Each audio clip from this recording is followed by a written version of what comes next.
G'day guys, Mike the Outer Circle. In this episode of getting started in the Horus Heresy, the Emperor's Children. I think they're actually a very strong legion. I rate them actually right up near the top when it comes to legions. I do think that the first few legions, apart from the White Scars, basically everyone up to the point where you get to Blood Angels, maybe? Everyone up to that point is pretty damn strong. The White Scars are just the hard exception to that. The legions in the second half of the Legiones Astartes are definitely the weaker legions. Interesting to note. Anyway, Emperor's Children. Their Legiones Astartes trait is the Flawless Execution. It's a very simple one. When you charge, you fight one initiative value higher than you are. Now, that's not adding +1 initiative, it's fighting at one value higher. So if you fight in the initiative one step, such as Power Fists, you're going to fight the next step up. Very important. And that makes them so strong, because you can get your hits in before the other person. Vehicles, they get +1 on their hit rolls on defensive fire reactions. Not a huge buff, but it's more than most legions get. So, solid. It really just does rely on you hitting first. And armies who are able to negate that or outmaneuver you will crush you because you're getting no bonuses at that point. So it rewards playing your legion well, basically. Now, their advanced reaction is also one of the most thematic and a really cool legion reaction. So when someone declares a charge on the Emperor's Children, you can declare the perfect counter. They roll their charge distance and you roll a charge distance. If yours is higher than theirs, you actually get to charge them instead. And if yours is lower, well, don't worry, you just get to shoot at them. Either way, it works out in your favour. Really cool, really thematic little reaction there, as opposed to some of the other legions, which are really just bland or boring. So, we get into the Warlord traits now. The Broken Mirror. This is a traitor only, and it is any friendly unit with more than one model and within 12 inches of the Warlord. If they fail a morale check, they can instead take a wound, no saves, or feel no pain or anything like that possible. You have to take the wound. But if they do that, then they automatically pass instead. And this also affects the Warlord and his unit. So, yeah, really good. Really good little Warlord trait there. In fact, I think it's probably the pick of the Warlord traits, because when you go from there, it goes a little bit downhill and then drops off a cliff. The Martyrs of Istvan. It's loyalist only, and you get a +1 to hit on all of your to hit rolls when locked in close combat with Legiones Astartes traitor. Not the greatest. I think Hatred would have been perfectly fine, as opposed to this very specific wording. And it must be Legiones Astartes traitor, which is a problem if you go up against, say, Traitor Mechanicum or Demons or anything like that. You get absolutely 0 bonuses, which means the Warlord trait is effectively useless. And of course, the last of the Warlord traits is the Paragon of Excellence. And when a friendly unit is within 12 inches of the Warlord and they pass a morale check, they gain +1 weapon skill for the remainder of the turn. It's fine, but super, super situational. It's really just going to be the Warlord and his unit. And you shouldn't be getting in these situations where you're taking morale checks constantly, especially if you're in close combat, because that means you're losing the close combat, and +1 weapon skill is probably not going to get you out of that pickle. But it's not the worst Warlord trait in the world. I just think it drops off a cliff very hard from the first of the 3 Warlord traits. The Broken Mirror is fantastic. You can pair that up with some great combos that we'll talk about later. Now, the Rites of War, the Mariskara. Up to 4 of your elite troops or fast attack choices, which are not heavy, bombard, or slow, gain the Outflank special rule. You also gain +1 movement on all of your units that are deployed at the start of the game until the first reserve arrives. You also get to choose when you want to deploy your flanking assault, subterranean assault, etc. units. Restrictions are no movement 0, slow or bombard units, which means that the wording earlier, which you cannot get those units to outflank, well, it's covered off there anyway, because you can't take them, period. No more than half the units can be in reserve, and you must take a Legion Champion or Phoenix Warden Consul. This Warlord trait is not the greatest in the world, but you don't have to use the outflank. I do think that it's cool thematically, but because of how hard shooting reactions and reserves coming onto the table get punished by them, reserves in general aren't very good in this edition, and very easy to counter. So my suggestion, which people can do with as they so please, is take this Rite of War and just leave something cheap that you don't care about in reserves and just become White Scars for the game. +1 movement on everything until you choose to bring those reserves on. You never have to bring them on. So play the Rite of War. Play it as it lies, shoot a McGavin, play it for advantage. Because, yeah, it's a bit of a weirdly written Rite of War, and it really punishes you because of the reserves thing. There are augury scanners everywhere, stuff with interceptor everywhere. Don't play into it, it will hurt. Now, the next Rite of War is the 3rd Company Elite, and it's actually a very basic Rite of War, only 4 dot points to it. So, Cacophony become troops. Nothing about them being line or anything like that. They just become troops. Infantry units may take a surgical augment of the same type, so you can't have different augments on different models. Everyone has to have the same type in the unit for 30 points. It's traitor only. I know, shocking. And characters must take a surgical augment. Well, there are some pretty good surgical augments out there, as we'll get into now, because let's just go straight into the war gear. So, surgical augments are 20 points for characters. Can't take them on unique subtypes, obviously. Now, the first one is Sonic Shriekers, the second is Subsonic Pulsar, and the third is Sonic Lance. Sonic Shriekers are going to be the one that will probably get the most benefit out of, because it's essentially giving you a bonus when you charge or are charged, and that is the enemy takes -1 on all their to hit rolls. Now, if you combo this with your bonus from charging, you can not only hit them first, but inevitably they're going to have a harder time hitting back. So that's pretty neat. It will, of course, not affect models which are immune to fear. Very important, that one. And it's also a traitor-only thing, but surely I don't need to put that in writing for people. Well, then again, I might. The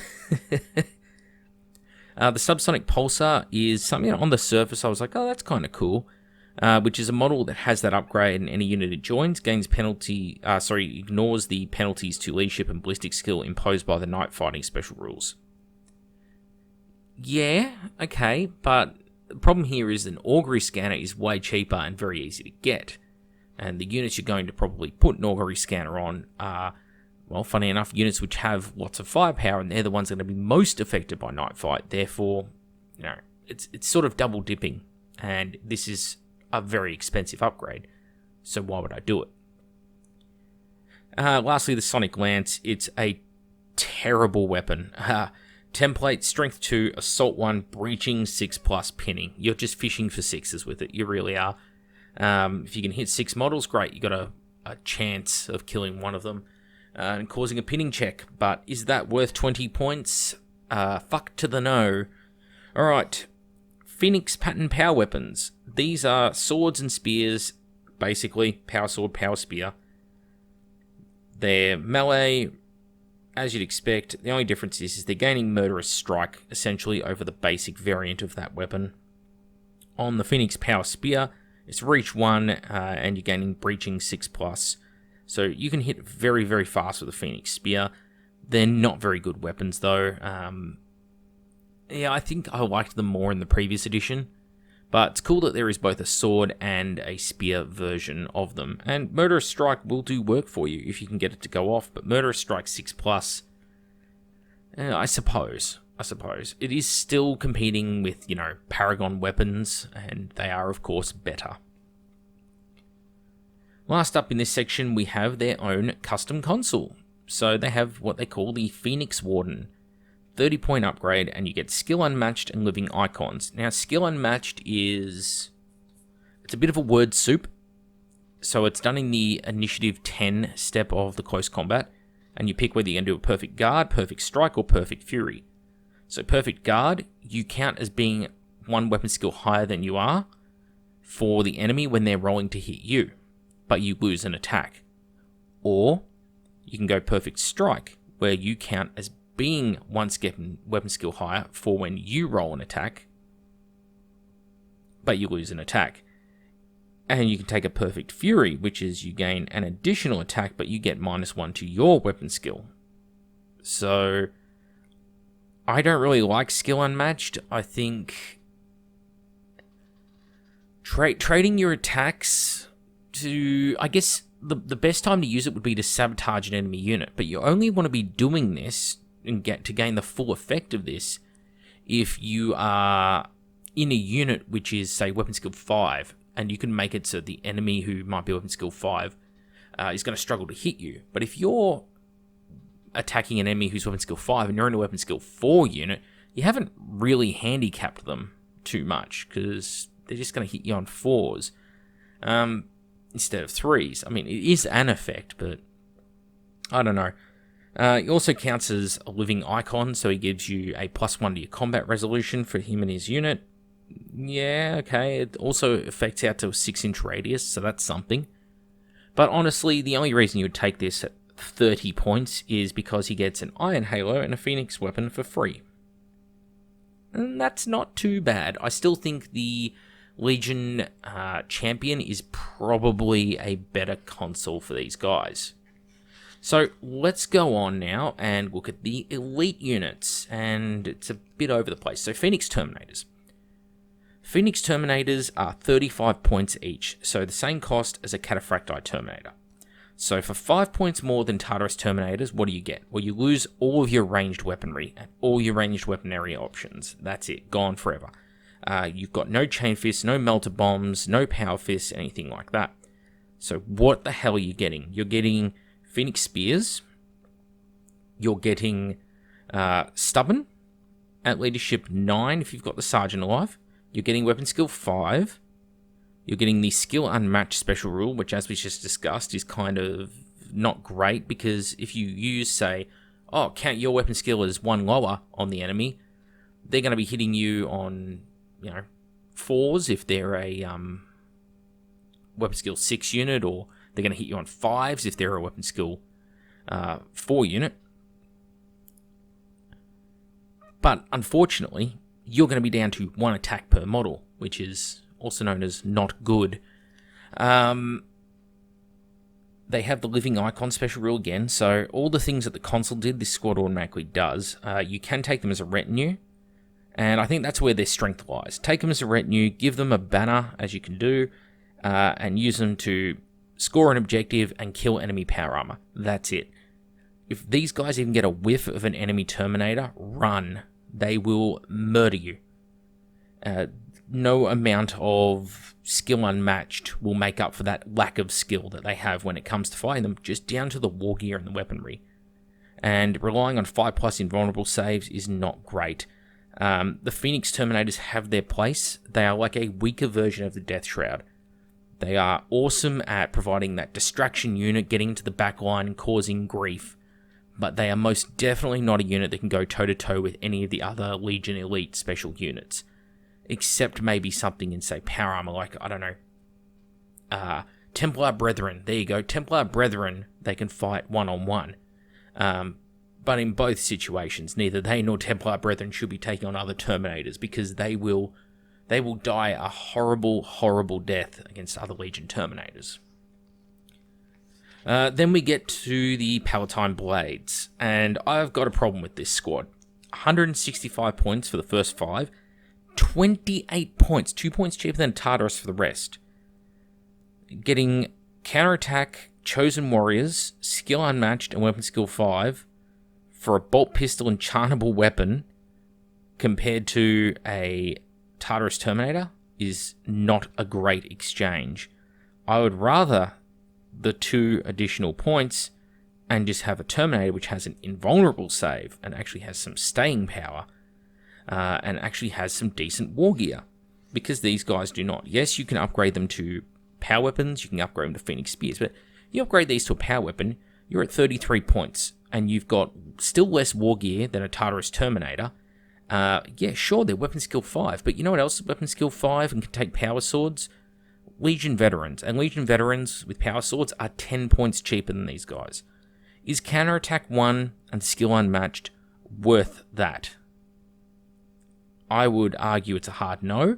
They do have Artificer armor, which is, better than Legion Veterans, but 10 Legion Veterans is going to be 100 points cheaper. What could you do with 100 points compared to Palatine Blades? I could think of many things, and I would just have to say that even the fact they can take a surgical augment for another plus 25, you're just making this unit more expensive. Palatine Blades should be a 20, maybe 22 point unit. What they are, like, you compare them points for points with some other Legion special unit. I've got the book in front of me, and if I flick through to, let's say, I'm going to go Night Lords here, and I'll compare to, let's see, Night Raptors. Night Raptors are 25 points a model. They are also weapon skill 5. They also have 2 attacks each. They only have a 3+ armor save, but they have jump packs. They cause fear. They have night vision. They have bloody murder special rule. They have the choices of chain glaives, lightning claws. They can take melter guns, plasma guns. They can take Volkite Serpentas, plasma pistols. I mean, well, you can get plasma pistols on Palatine Blades. I guess that's not very fair. They can take twin lightning claws. I would probably say that Night Raptors stand as good a chance of killing a Palatine Blade squad as Palatine Blades have of killing them. They're slightly more expensive for the base unit, but they will actually be cheaper than the Palatine Blades once you go up to 10 models. So, yeah, go them. Palatine Blades are a firm no from me. I would take the models because they are absolutely gorgeous models and use them for either my characters in the army or for Legion Veterans with power swords. I definitely would not be using Palatine Blades as Palatine Blades because they are just so expensive for a Legion Veteran squad, essentially. You're paying for the name. Lastly, we get the Cacophony squad. Now, the Cacophony squad are a bit of an interesting one. 150 points, 25 points per additional model. You're getting weapon skill 4 with skill 4, all the kind of things you expect. Okay, infantry, they're heavy. They are Legion heavy support squads in all but name, except they are stuck with the one weapon, and that is the Cacophony gun. 36-inch range, strength 6, AP 5, assault 3, gets hot, pinning with shell shock 1 and deflagrate. That's a pretty good weapon.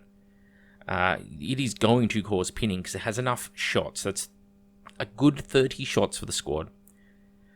I suggest, though, these guys are Fearless and Leadership 10. I think the ultimate combo with them is to take a Master of Signals. The Master of Signals with a squad of Cacophony is going to give you an Augury Scanner. It's also going to give you a Nuncio Vox, and it's going to allow another friendly unit on the table to use the leadership of, as the Master of Signals rules say, they can use the Master of Signal or the unit he has joined leadership. So your Master of Signals can confer a Leadership 10 buff to another unit on your side of the battlefield. That's very handy. So he's not only buffing the Cacophony, but the Cacophony, through him, are buffing another of your units on the table. And in fact, if I flick through to the Master of Signals section, oh god, here it goes. Finding anything in this book is always fun, but I would like to read it out. So many units. Alright. So, he has a strategic comms special rule, which is once per turn when any friendly unit is called upon to take a morale check or pinning test, that check may be made using the leadership characteristic of the model with this special rule or any other model in the same unit as the model with this special rule. In addition, as long as the model with this special rule is on the battlefield but not in reserves, then all reserves rolls made by the controlling player may be re-rolled, which is, handy. And of course, he does have the Cognos Signum, Vox Disruptor Array, Augury Scanner, all that kind of thing. And you could give him a Phoenix Spear or something like that if you feel like it, just to give a little more killing power to the Cacophony if someone charges them. Sure, why not? Also worth noting, they come with Sonic Shriekers. So you could, in theory, take a surgical augment on them, because they don't come with one, technically. I don't know that you would bother to, but you could do so. And you can put Power Fist and Artificer Armor and such on the Sergeant, which, yeah, go for gold. Who cares? What's good about them, though, is, assault weapons, heavy unit, they're going to be hard to kill. You get an Apothecary and get a Master of Signals in there, and this will become a fantastically strong unit. Even 5 of them is still 15 shots a turn. They'll get that pinning ability off. But, I think you're missing a trick if you don't get a Master of Signals into this squad, because it's just a huge force multiplier. I hope you like the combo I came up with, guys. So Cacophony, really good. Palatine Blades, dog shit. And Phoenix Terminators, command squad only, don't fight other Terminators, it's a death wish. I think, honestly, Phoenix Terminators will die to Phalanx Warders with their one attack. Anyway, Emperor's Children overall, very strong Legion. Yes, funny enough, their elite Legion units are not very good, but the Cacophony, especially in a third company elite, they can do some work. I really like the Emperor's Children Legion, and I think it is a very high-risk, high-reward Legion, very glass cannon. If you are a player who can utilize them to their full advantage, like I said with Alpha Legion or Raven Guard, a really switched-on player with these Legions will do a ton of work with these Legions. But they are not for the new player to just pick up and succeed with. It doesn't work like that, unfortunately. And that's why they're not in the very highest of echelons, but they are up in my top 5 Legion picks, because I feel very confident that a correctly built Legiones Astartes Emperor's Children list would win a lot of its games. But anyway, that's all from me, Mac with the Outer Circle. Thank you all for watching, hope you enjoyed the episode, and I'll catch you all on the next one.